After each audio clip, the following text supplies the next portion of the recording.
Assalamualaikum warahmatullahi wabarakatuh. Perkenalkan, nama saya Narsada, NIM 2123024590, Prodi PGSD. Di sini saya akan menjawab pertanyaan-pertanyaan dari mata kuliah Psikologi Pendidikan. Pertanyaannya itu, jelaskan dengan singkat tugas perkembangan anak pada usia 7-12 tahun. 1. Perkembangan kognitif beserta contohnya. 2. Perkembangan emosi beserta contohnya. 3. Perkembangan motorik kasar dan motorik halus beserta contohnya. Baik, saya akan menjawab pertanyaannya, yaitu 1. Perkembangan kognitif adalah mengacu kepada kemampuan yang dimiliki seorang anak untuk memahami sesuatu. Salah satu tokoh psikologi yang mengemukakan teori tentang tahapan perkembangan kognitif ini adalah Jane Fickner. Menurut Jane Fickner, anak-anak memilih cara berpikir berbeda dari orang dewasa.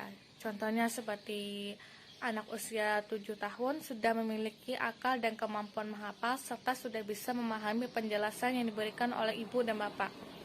2. Perkembangan emosi adalah salah satu tahap tumbuhnya kembangnya untuk berinteraksi dengan orang lain dan mengendalikan emosinya sendiri. Dalam perkembangan ini, anak bisa belajar menjalankan hubungan dengan teman dan lingkungannya. Contohnya, anak usia pada 3 tahun, ketika ia menemukan suatu hal yang lucu, ia sangat histeris. Begitu juga ketika menemukan hal yang membuat marah, maka teriakan dan tangisannya akan menjadi pelampiasan dan emosinya. Contohnya lainnya itu seperti mainan yang direbut oleh temannya, tapi dia tidak mau memberikan dan direbutlah mainan tersebut, dia pun menangis menjerit-jerit. 3. Perkembangan motorik halus merupakan perkembangan gerakan yang meliputi otot kecil dengan kombinasi mata dan tangan.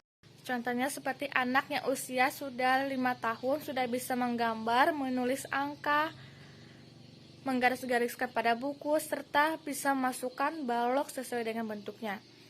Kalau perkembangan motorik kasar adalah perkembangan gerakan yang mengikuti keseimbangan dan kombinasi antara anggota tubuh. Contohnya, sekecil saat masih bayi pertama kali akan belajar untuk memulai membalikkan badan, belajar merangkak dari satu kursi ke kursi lainnya. Contoh lainnya adalah Anda bisa menaruh barang jauh dari jangkauannya supaya dia bisa merangkak mengambilnya.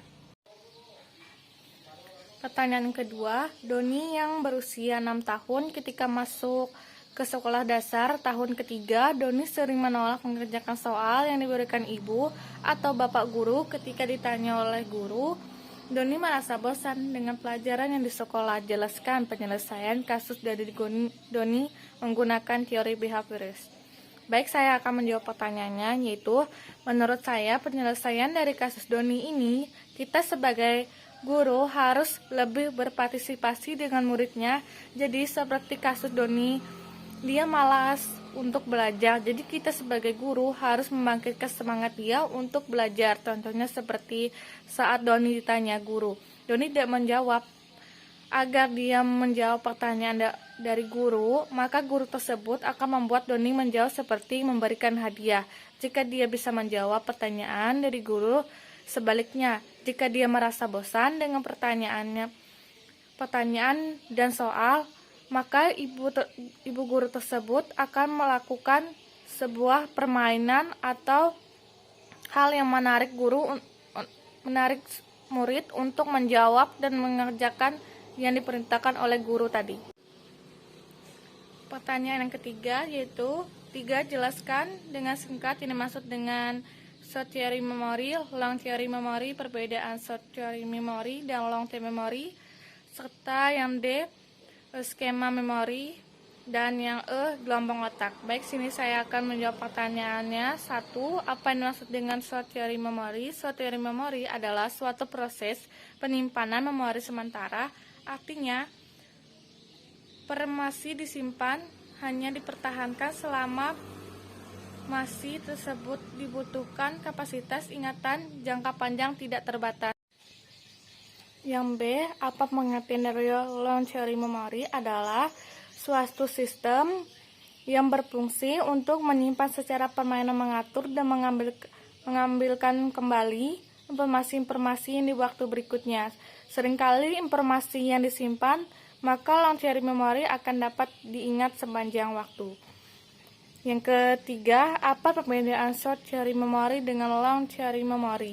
Jadi perbedaannya adalah short memory ini bersifat terdiri baik dan kapasitasnya maupun durasinya sedang. Kalau low teori memori adalah memiliki kapasitas yang tidak terbatas dan dapat menahan informasi dalam jangka waktu yang lebih lama.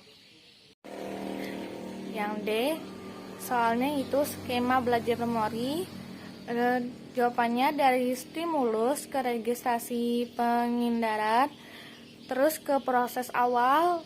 Dari proses awal itu meluncur ke memori jangka panjang, dan dari memori jangka panjang akan merekalnya ke memori jangka pendek. Itulah skema belajar memori.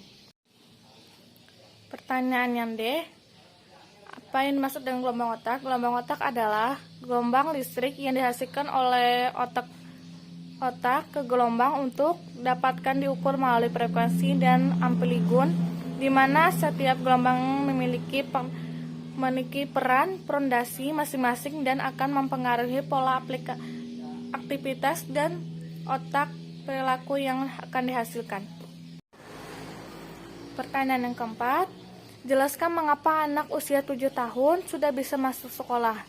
Cara menjelaskannya menggunakan teori. Baik, saya akan menjawab pertanyaannya, yaitu saya menggunakan teori motorik. Karena saat anak usia 7 tahun sudah statusnya dianggap paling siap secara fisik, dan dikarenakan anak harus diam di kelas sampai siang, gerakan motorik anak sudah lebih bagus, otot dan sarafnya juga terbentuk.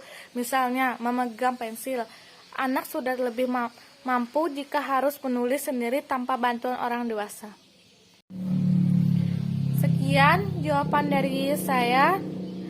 Mohon maaf bila ada salah kata. Wassalamualaikum warahmatullahi wabarakatuh.